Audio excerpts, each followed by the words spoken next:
And think about this. In the span of our last commercial break, at least 2 Americans developed Alzheimer's or dementia. The Alzheimer's Association says the disease attacks someone new every 67 seconds.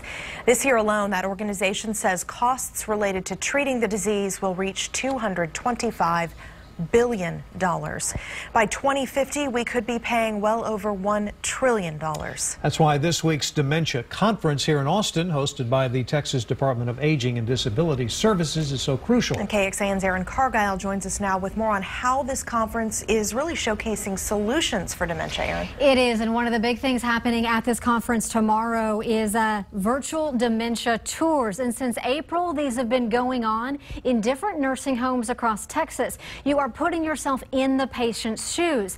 I was a little scared going into it because I was told people can break down in tears.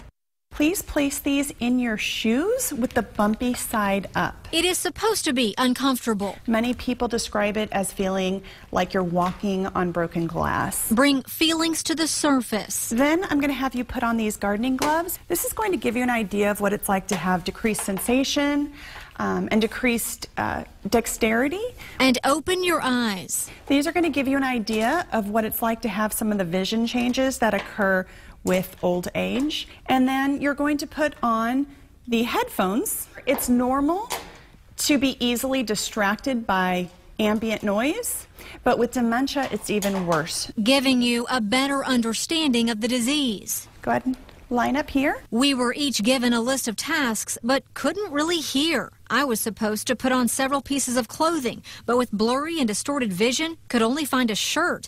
I gave up after a few minutes and moved on to the only other thing I could remember, setting the table for 2. So how was that? I noticed you were getting very frustrated. I was very frustrated. Absolutely. Yeah, I heard set the table. I couldn't find the table. Allison Northern, a registered nurse, helps dementia patients, and her own dad has the vision disease macular degeneration. I'm going to be there for him. That's probably the biggest takeaway. Hortensia Hahn, another registered nurse, will approach patients and her own brother in a new way. I'm going to emphasize, be patient, speak slowly, and only give one instruction at a time. 1,300 people will have a chance to do this tomorrow at the Dementia Conference at the Palmer Event Center.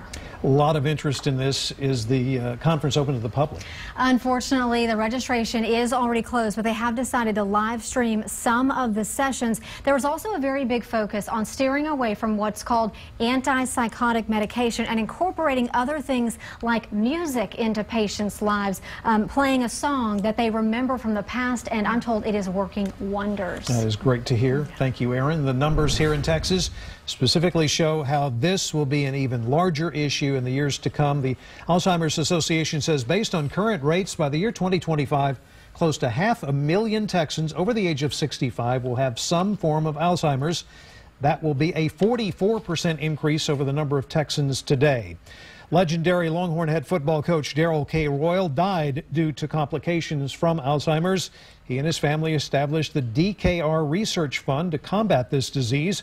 You can find out more information through KXAN.com, including how to donate to find a cure, as well as more on the Dementia Conference in Austin at KXAN.com.